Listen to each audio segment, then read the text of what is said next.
ఇగో అది బాక్సింగ్ నేర్పించేది.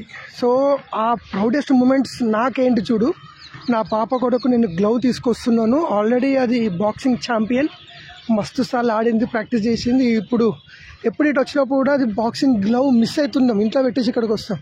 ఈసారి మాత్రం నేను బాక్సింగ్ గ్లౌ తీసుకొచ్చిన. ఆల్రెడీ అది చేస్తుంది, మీకు కనిపిస్తుందో లేదో బాక్సింగ్ ఎట్లా చేస్తుందో చూడు. ఇక్కడ వాళ్ళమ్మ తీసుకొని వచ్చింది.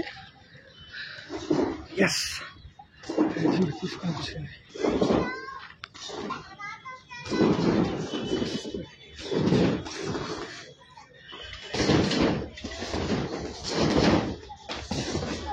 क्या करते रे? बॉक्सिंग ग्लव करते पहन लो। हाँ था रखो।